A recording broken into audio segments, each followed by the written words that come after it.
Welcome to the another video of my tutorial scheme all of you students। আজকে আমরা আমাদের চ্যানেলে class 9 এর দাফান্দাতে যে কোশ্চেন ব্যাংক আছে সেই কোশ্চেন ব্যাংকের সেকেন্ড সামেটিভ ইভলিউশনের মডেল সেটগুলো আমরা সলভ করব। তোমাদের মধ্যে থেকে একজন ফ্রেন্ড, একজন নয় দুজন তিনজন ফ্রেন্ড আমাকে কমেন্ট করেছিল যাতে আমি এই বই থেকে সেকেন্ড সামেটিভ ইভলিউশনের যে সমস্ত মডেল সেটগুলো আছে সেগুলো যেন আমি তোমাদেরকে কমপ্লিট করিয়ে দিই। কিন্তু এতগুলো স্কুল তো একটা ভিডিওর মধ্যে কমপ্লিট করা সম্ভব নয়, আবার একটা ভিডিওর মধ্যে দুটো করে স্কুল দেওয়াটাও সম্ভব নয়। তাই আমি ঠিক করেছি প্রত্যেকটা ভিডিওতে তোমাদেরকে আমি প্রত্যেকটা করে স্কুল কমপ্লিট করিয়ে দেবো এবং একদিনে দুটো করে আমি ভিডিও দেবো যাতে দুটো করে স্কুল তোমাদের একদিনে কমপ্লিট হয়ে যায়। এখনও সেকেন্ড সামেটিভ ইভলিউশনের অনেকটাই দেরি আছে, কারণ তোমাদের গরমের ছুটি হয়তো 14ই জুনের আগে হয়তো তোমাদের স্কুল খুলবে না। তো সেই জন্য তোমরা দুটো করে স্কুল যদি প্রতিদিন সলভ করতে থাকো তাহলে আমার মনে হয় সেকেন্ড সামেটিভ ইভলিউশনের সব স্কুলগুলো তোমাদের কমপ্লিট হয়ে যাবে। এর পাশাপাশি রায়ান মার্টিনের যে কোশ্চেন ব্যাংক আছে সেই কোশ্চেন ব্যাংক থেকেও আমি তোমাদেরকে সেকেন্ড সামেটিভ ইভলিউশনের দুটো করে স্কুল দিতে থাকবো। তো তোমাদের যদি রায়ান মার্টিনের কোশ্চেন ব্যাংক নাও থেকে থাকে তাহলে কোনো অসুবিধা নেই, আমার কাছে ওই বইটা আছে, আমি সেই বই থেকে তোমাদেরকে প্র্যাকটিস করাবো, সেই জন্য চিন্তার কোনো কারণ নেই। তো চলো আমরা এই ভিডিওটা শুরু করি। তবে তার আগে এখনো পর্যন্ত যারা মাই টিউটোরিয়াল স্কিমকে সাবস্ক্রাইব করেনি তারা অবশ্যই এই সমস্ত নতুন নতুন ভিডিওর জন্য এই চ্যানেলটাকে সাবস্ক্রাইব করে রেখে দাও, কারণ এইগুলো যদি তোমরা না পাও তাহলে তোমাদেরই অসুবিধা হবে। তাই চ্যানেলটাকে সাবস্ক্রাইব করে পাশে থাকা বেল আইকন প্রেস করে দাও আর অল বাটনটা অন করে দিও যাতে আমি ভিডিও আপলোড করার সাথে সাথে তোমাদের কাছে নোটিফিকেশন চলে যায়। তো চলো আজকে আমরা প্রথমে সলভ করতে চলেছি Bardhaman municipal high school. Bardhaman municipal high স্কুলের এই যে সেকেন্ড সামেটিভ ইভলিউশনের কোশ্চেন আছে এই কোশ্চেনগুলোকে আমরা সলভ করব। তো তোমাদের মধ্যে থেকে একজন ফ্রেন্ড কমেন্ট করেছিল যাতে আমি পানিপারুল মুক্তেশ্বর হাই স্কুলের পরের দুটো স্কুল দিই, কিন্তু আমি দেখলাম যে সবগুলো স্কুল যখন করাতেই হবে তাহলে আমি প্রথম থেকেই শুরু করি, সেই জন্য আমি প্রথম স্কুল থেকেই শুরু করছি। তো যে কমেন্ট করেছিল তার উদ্দেশ্যে বলছি, পানিপারুল মুক্তেশ্বর হাই স্কুলের স্কুল আমি অবশ্যই দেবো, হাই স্কুলের পরের স্কুলটা, কিন্তু আমি প্রথম থেকেই কমপ্লিট করাতে যাচ্ছি এবং একদম শেষে গিয়ে থামবো, ঠিক আছে?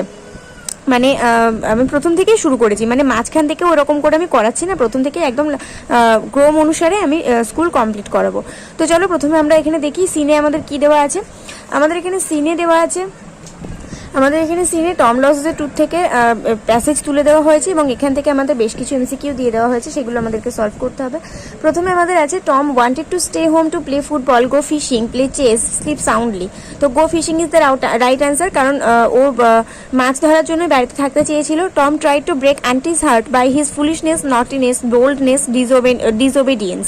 তো নটিনেস হবে কারণ ও দুষ্টুমিগুলো দিয়েই আন্টির মন ভাঙার চেষ্টা করতো। After the fall of front teeth Tom smiled in a new way, funny way, unknown way, admirable way. Admirable way কারণ আমরা এখানে সবাই জানি যে ও দাঁতটা ভেঙে যাওয়ার পর অ্যাডমিরেবল ওয়ে ও হাসতে সক্ষম হয়েছিল, একটা অভূতপূর্ব একটা উপায়ে বা অভূতপূর্বভাবে ও হাসতে শুরু করেছিল। তো admirable way is the right answer, এখানে আমাদেরকে টিক মারতে হবে। তারপর আমাদের বেশ কিছু কোয়েশ্চেন দেওয়া, মানে দুটো কোয়েশ্চেন দেওয়া আছে আর দুটো কোয়েশ্চেন 2 মার্কের। তো আমাদের এখানে অ্যান্সার লিখতে হবে। What did Tom say when Mrs Polly inspected his loose tooth? যখন আন্ট পলি যখন ওর যে হালকা নড়তে থাকা দাঁতটা যখন ইন্সপেকশন করলো, যখন পরীক্ষা করলো, তখন টম কি বলেছিল? তো এখানে আমরা বলতে পারি, in the story Tom loses a tooth written by Mark Twain, when Mrs. Polly inspected Tom's loose tooth, he had requested not to pull the tooth out, it was not hurting anymore. He said more that he did not want to stay home from school. এতটা আমরা লিখে দিতে পারি। তারপরে আছে 2 দাগে, how could Tom laugh in a new and admirable way? কি করে ও নতুন এবং অভূতপূর্ব উপায়ে হাসতে পারছিল? তো এখানে আমরা লিখতে পারি, in the story Tom loses a tooth written by Mark Twain, when Aunt Polly came to know that one of the upper front teeth of Tom was loose, she pulled the tooth by a silk thread and the tooth hung dangling by the bedpost. Then Tom had a gap in his upper row of teeth, thus he could laugh in a new and admirable way.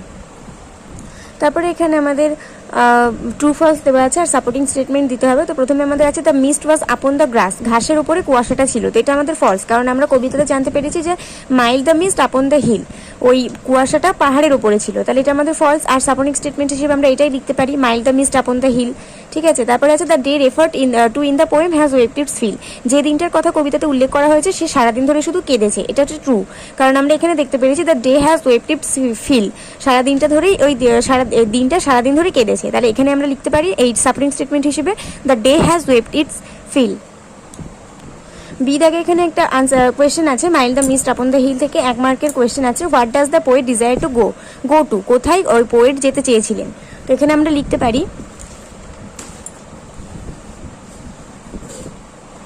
In the poem Mild the Mist Upon the Hill, written by Emily Jane Bronte, the poetess desires to go to the days of youth. She wants to be a child once more. She wants to go to the beneath of her father's sheltering roof and near the old hall door. তোমরা যদি মনে করো এখান থেকে এতটুকু লিখবে না, তা 1 মার্কের যেহেতু কোয়েশ্চেনটা, তোমরা এতটুকু লিখে দিতে পারো। মানে তোমরা শুধু এখান থেকে লিখে দিতে পারো, in the poem mild the mist upon the hill, written by Emily Jane Bronte, the poetess desires to go to the days of youth, she want to be a child once more. এইটুকু লিখে দিলেও হবে। তারপরে আমাদের unseen দেওয়া আছে এবং এই আনসিনে আমাদের গাছ কাটা সম্পর্কে কিছু একটা বলা আছে। তো দেখো আমি আনসিনটা তোমাদের পড়ে মানে করে শোনাচ্ছি। এখানে দেখো, people who live in cities and towns do not think they have any connection with the forest. মানুষ মানে জনগণ বা মানুষ যারা আর কি একটু শহরের দিকে বাস করে, তারা জঙ্গলের সঙ্গে তাদের কোনো কানেকশনই থাকে না। তারা মনে করে যে জঙ্গলের সঙ্গে তাদের কোনো কানেকশনই থাকে না, যারা আর কি শহরে বাস করে। This is due to the fact that forest are at a distance from towns and cities. এটা সত্যিই একটা সত্যি, মানে এটা একটা সত্যিই কারণ যে শহর থেকে এবং শহরের বাড়িঘর থেকে জঙ্গল অনেকটাই দূরে অবস্থান করে। But they are surely dependent on forest on timber which is nothing for timber which is nothing but wood used in building houses, railway sleepers, train compartments, bullock carts, boats, ships, plows, papers and many other things. কিন্তু তাদেরকে কিন্তু নিশ্চিতভাবে depend করতে হয় জঙ্গলের উপরে কাঠের জন্য, কারণ কাঠ কিন্তু সব কিছুতেই ব্যবহার করা হবে। বিল্ডিং হাউসে ব্যবহার করা হবে, রেলের স্লিপার তৈরিতে ব্যবহার করা হবে, ট্রেনের বগি তৈরিতে ব্যবহার করা হবে, গরুর গাড়ি তৈরিতে ব্যবহার করা হবে, জাহাজ, বোট, লাঙল, কাগজ, এই সব কিছু তৈরি করতে কিন্তু কাঠ লাগবে। People in villages also use wood for cooking their meals. যারা যে সমস্ত মানুষ গ্রামে বাস করে তারাও কিন্তু তাদের খাবার তৈরির জন্য, রান্নার জন্য কাঠের ব্যবহার করে। In the past there was no fear of any shortage of wood. অতীতে কিন্তু কাঠের হ্রাস পাওয়ার বা কাঠ কমে যাওয়ার কোনো ভয় ছিল না। But thoughtless cutting of trees, কিন্তু অভাবনীয়ভাবে গাছ কেটে ফেলা, has created scarcity of firewood. জ্বালানি কাঠের একটা খুব ভয়াবহ একটা হ্রাসমান্যতা দেখা যাচ্ছে। এরোডেড সয়েল, মানে মাটি দূষণ দেখা যাচ্ছে। And made fertile land unproductive, এবং জৈব সার উৎপাদন করার একটা প্রয়োজনীয়তা দেখা যাচ্ছে। We can however meet rural demand for firewood. আমরা যদিও এই জ্বালানি কাঠের চাহিদাটা আমরা ঠিক করতে পারি, চেক সয়েল ইরোশন, আমরা মাটি দূষণ রোধ করতে পারি। And make unproductive land productive through intensive planting programme, এবং জৈব সার উৎপন্ন করতে পারি, সেটা হচ্ছে ট্রি প্ল্যান্টেশন প্রোগ্রাম তো করে, মানে বৃক্ষরোপণ উৎসব করে। And by creating tree conscious among the rural people, এবং গ্রামীণ মানুষদের মধ্যে গাছ লাগানোর সচেতনতাটা বৃদ্ধি করে আমরা আমাদের গাছ কাটার যে একটা মনোভাব সেটা থেকে আমরা বাঁচতে পারি। এবং জ্বালানি কাঠের যে চাহিদাটা কমে যাচ্ছে দিনের দিন, সেটা এই জ্বালানি কাঠের সরবরাহটা যেটা কমে যাচ্ছে সেটাকে আমরা বাড়িয়ে ফেলতে পারি। তো এবার আমরা এমসিকিউগুলো সলভ করব। People who live in cities and towns do not think they have any connection with green field, the river, the tree, the forest. In the past there was no fear of any shortage of wood, sand, beasts, trees. Wood. Thoughtless filling of trees created scarcity of wooden houses, firewood, honey, tigers, firewood. The rural demand of firewood can be met by cutting trees, bringing coal, supplying kerosene, গোবর gas. তো এখানে আমরা গোবর gas লিখতে পারি, কারণ আমরা এখানে দেখছিলাম ওপরে আমাদের লেখা ছিল যে আমরা এখানে ফার্টাইল তৈরি করতে পারি, মানে জৈব সার তৈরি করতে পারি, আর জৈব সার কিন্তু অনেকটা গোবর গ্যাসকেই বোঝায়। তারপরে আমাদের এখানে দুটো কোয়েশ্চেন আছে। Why is wood so important to modern man? আধুনিক মানুষের কাছে কেন কাঠ খুবই গুরুত্বপূর্ণ? তো আমরা এখানে লিখতে পারি, to modern man wood is very important because wood used in building houses, railway sleepers, train compartments, bullock carts, boats, ships, ploughs, paper and many other things. যেহেতু এগুলো আমাদের 1 মার্কের কোয়েশ্চেন, তাই বেশি একটা লেখা লাগবে না। তারপরে 2 মার্কে আছে, how can we save trees? কিভাবে আমরা গাছ বাঁচাতে পারি? We can save trees through intensive planting program and by creating tree consciousness among the rural people. তারপরে সিদাগে আছে, indiscriminate cutting of trees have created two problems, write them in two sentence. অভাবনীয়ভাবে গাছ কেটে ফেলাটা, নির্বিচারে গাছ কেটে ফেলাটা অনেকগুলো প্রবলেম ডেকে নিয়ে আসছে। তো তার মধ্যে থেকে দুটো প্রবলেম এখানে উল্লেখ করতে বলেছে। তো আমি এখানে দুটো প্রবলেম উল্লেখ করেছি। দেখো, একটা আমাদের আনসিন থেকেই নেওয়া, যে for the cutting of trees, ওপরেরটা, thoughtless cutting of trees has created scarcity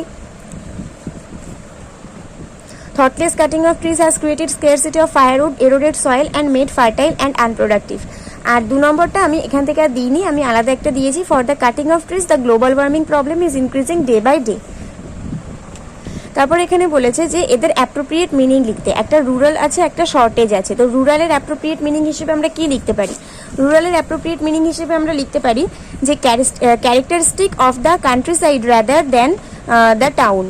ঠিক আছে, মানে একটা মানে শহরের তুলনায় একটা অন্য একটা সম্পূর্ণ অন্য একটা জায়গার চরিত্র বৈশিষ্ট্য তুলে ধরা, মানে গ্রামের চরিত্র বৈশিষ্ট্য তুলে ধরলে সেটা গ্রামীণ, তাই না? তো এই রুরাল মানে হচ্ছে অ্যাপ্রোপ্রিয়েট মিনিং হচ্ছে এইটাই দাঁড়াচ্ছে। তারপরে আমাদের এখানে আছে শর্টেজ। শর্টেজের অ্যাপ্রোপ্রিয়েট মিনিং কি? কোনো কিছু একটা হ্রাস পাওয়া, কোনো কিছু কমে যাওয়া। তো এখানে আমরা লিখতে পারি a state or situation in which something needed can not be obtained in sufficient amounts. কোনো কিছু একটা যথেষ্ট পরিমাণে পর্যাপ্ত না থাকাটাই হচ্ছে শর্টেজ, মানে কমে যাওয়াটা হচ্ছে শর্টেজ। ঠিক আছে, এখানে আমাদের গ্রামারে আছে প্রথমে আছে ডু অ্যাজ ডাইরেক্টেড। প্রথমে আছে seeing a snake the boy shouted. এটাকে কম্পাউন্ড সেন্টেন্স করতে বলেছে, যে একটা সাপ দেখে ছেলেটি চিৎকার করে উঠলো। তো কম্পাউন্ড সেন্টেন্স আমরা কি লিখতে পারি? কম্পাউন্ড সেন্টেন্সে আমরা লিখতে পারি the boy saw a snake and he shouted. ছেলেটি একটা সাপ দেখলো এবং সে চিৎকার করলো। তারপরে সেকেন্ডে আছে I met my friend and told her about an incident. আমি আমার বন্ধুর সঙ্গে দেখা করলাম এবং তাকে একটা ঘটনার বিষয়ে বললাম।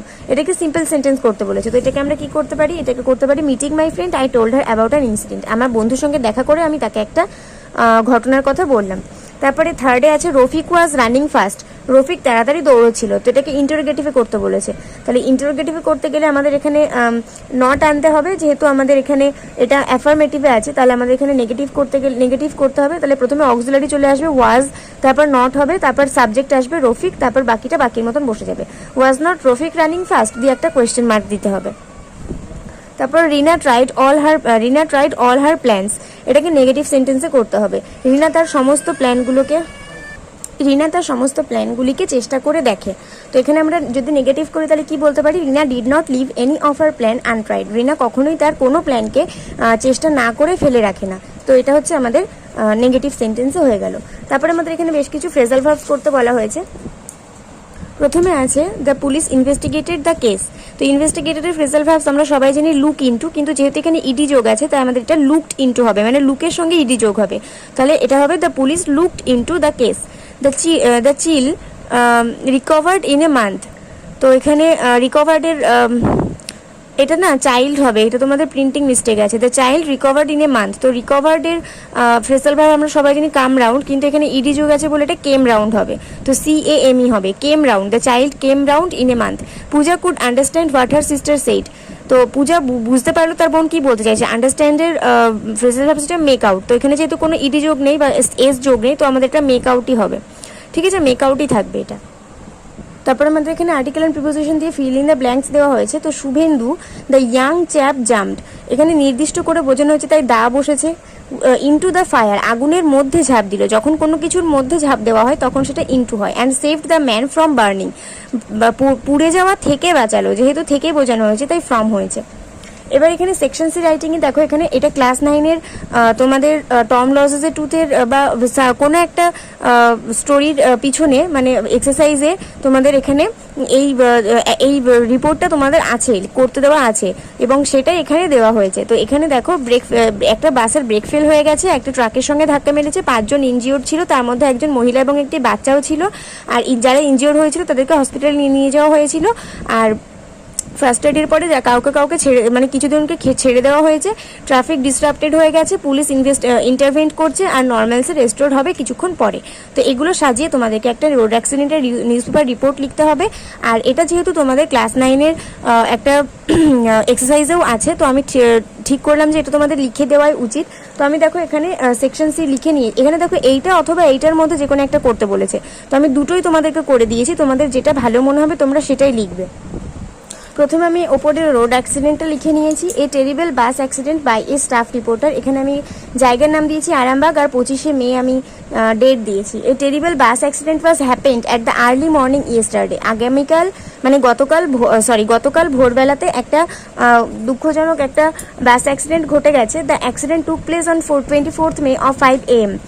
অ্যাক্সিডেন্টটা হয়েছে 24শে মে ভোর 5টার সময়। The accident was happened on the road between Kalipur Arambagh near Pallishree. Pallishree. তো অ্যাক্সিডেন্টটা হয়েছে কালীপুর আরামবাগ থেকে, আরামবাগের কালীপুর থেকে পল্লীশ্রীর মধ্যেকার যে রাস্তাটা সেখানে। বাই দ্য এনকোয়ারি থেকে জানা গেছে ইট ইজ কেম ফোর্থ এনকোয়ারির মাধ্যমে এটা সামনে এসেছে দ্যাট যে the bus was in brake fail condition, বাসটা ব্রেকফেল অবস্থাতে ছিল। When the driver realise that problem, যখন ড্রাইভার এই সমস্যাটা বুঝতে পারলো, হ্যাঁ he tried to stop the bus at any cost, সে যে কোনো মূল্যে বাসটাকে থামানোর চেষ্টা করেছিল, but he could not control the bus anymore, কিন্তু তারপর সে বাসটাকে কন্ট্রোল করতে পারেনি। The bus collided with a truck, বাসটা গিয়ে একটা লরির সঙ্গে ধাক্কা মারে। 5 persons ওয়ার ইনজিওর্ড সিরিয়াসলি, 5 জন মানুষ সত্যি মানে খুবই সিরিয়াসলি ইনজিওর হয়েছে, including a child and a Oman, একজন বাচ্চা এবং একটি মহিলা সহ। হিয়ারিং এ লাউড সাউন্ড, একটা জোরদার একটা আওয়াজ শুনে local people rush to the spot, মানে আঞ্চলিক স্থানীয় মানুষজন সেখানে ছুটে গিয়েছিল। As soon as possible they call the ambulance, যত তাড়াতাড়ি সম্ভব তারা অ্যাম্বুলেন্সকে কল করেছিল। They also inform the police, তারা অবশ্যই তারা পুলিশকেও কল করেছিল, মানে খবর দিয়েছিল। Rescue operation had started with the help of local people, স্থানীয় মানুষদের সাহায্য নিয়ে ইনজিওর্ড মানুষদের চিকিৎসার ব্যবস্থা প্রথমেই বা উদ্ধার করার ব্যবস্থা প্রথমেই শুরু হয়ে গিয়েছিল। Injured passengers were sent to nearby hospital, যারা আর কি ইনজিওর্ড প্যাসেঞ্জার ছিল তাদেরকে হসপিটালে পাঠিয়ে দেওয়া হয়েছিল। Some passengers were not much injured, কিছু কিছু প্যাসেঞ্জার যারা খুব একটা বেশি ইনজিওর হয়নি were released after first aid, তাদেরকে ফার্স্ট এড প্রাথমিক চিকিৎসা প্রদান করার পরে ছেড়ে দেওয়া হয়েছে। General traffic was disrupted after the incident happened, এই ঘটনা ঘটার পরে জেনারেল ট্রাফিক মানে সাধারণ যে পথ নিয়ন্ত্রণ যে একটা আইন, সেই ট্রাফিকটা ডিসরাপ্টেড হয়ে গেছে।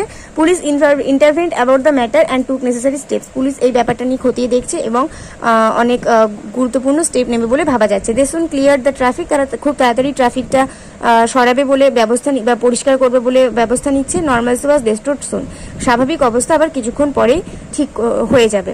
তো এই ছিল আমাদের রিপোর্টটা। এবার আমরা এখানে আমাদের পরের যে রাইটিংটা ছিল সেটাকে আমরা দেখবো। পরে এখানে বলা হয়েছিল যে এইটা অথবা এইটা লিখতে, তো আমি একটা তো তোমাদেরকে লিখে দিলাম, এবার আরেকটা তোমাদেরকে লিখে দিচ্ছি। যদি তোমাদের মনে হয় যে এটা বেশি সহজ, এইটা বেশি সহজ, মানে যেটা তোমাদের সহজ মনে হবে সেটা তোমরা সেটাই লিখবে। সেকেন্ডে আমাদের বলা আছে suppose you had bought a book from a book store, ধরো তুমি বুক স্টোর থেকে একটা বই কিনেছো, by mistake you left in there, তুমি ভুলবশত সেটাকে সেখানেই ছেড়ে দিয়ে চলে এসেছো, instead of bringing it back with you, তোমার সাথে এটাকে নিয়ে আসা ছাড়াই। Providing details of the book and its order, write a letter to the owner of the store to find the book and keep it until you come to collect it. তুমি অর্ডারকে তুমি সমস্ত বইটার সমস্ত রকম ইনফরমেশন ওই বইয়ের দোকানদারকে দাও এবং তুমি তাকে বলো যে সেটা তার কাছে রেখে দিতে, যতক্ষণ না তুমি পর্যন্ত গিয়ে ওই বইটাকে কালেক্ট করছো ততক্ষণ যেন ওই বইটাকে শপকিপার তার কাছে রেখে দেয়। এটা নিয়ে একটা লেটার লিখতে হবে এবং লেটারটা কীরকমভাবে লিখতে পারি আমরা দেখো। এখানে প্রথমে আমরা 2 দিয়েছি, তারপর দ্য প্রপ্রিয়েটর দিয়েছি, MSJG বুক স্টোর, তোমরা চাইলে অন্য কোনো বুক স্টোরের নাম ইউজ করতে পারো, কলেজ স্ট্রিট কলকাতা। সাবজেক্ট হচ্ছে enquiry about a mistakenly left new book. তো এখানে আমি লিখেছি respected sir, I would like to inform you that এখানে আমি আমার নিজের নাম ইউজ করেছি, তোমরা চাইলে তোমাদের নাম ইউজ করতে পারো। I tamas Karmakar have been your customer for a long time, আমি আপনাকে এটা জানাতে চাইছি যে আমি আপনার অনেক দিন ধরেই আমি আপনার একজন খরিদ্দার। লাস্ট মন্ডে, গত সোমবার, দ্যাট ওয়াজ 11th জুলাই, যেটা ছিল 11ই July, I purchased a copy of the adventures of Robinson Crusoe by Daniel Defoe, আমি আপনার দোকান থেকে একটি ড্যানিয়েল ডিফোর লেখা দ্য অ্যাডভেঞ্চার্স অফ রবিনসন ক্রুসোর একটি কপি কিনেছিলাম ফ্রম ইউর বুক স্টোর, আপনার দোকান থেকে। বাই মিস্টেক, ভুলবশত, আই লেফট ইট দেয়ার, আমি সেখানে এটাকে ছেড়ে দিয়ে চলে এসেছি। The book has a blue cover, এই বইটার একটা নীল রঙের কভার আছে বা নীল রঙের ওপরে সারফেস আছে। কন্টেইনিং 160 পেজেস, এবং এর 160টা পেজ আছে মোট। It is the 5th edition of the book, এটা ওই বইটার 5ম এডিশন।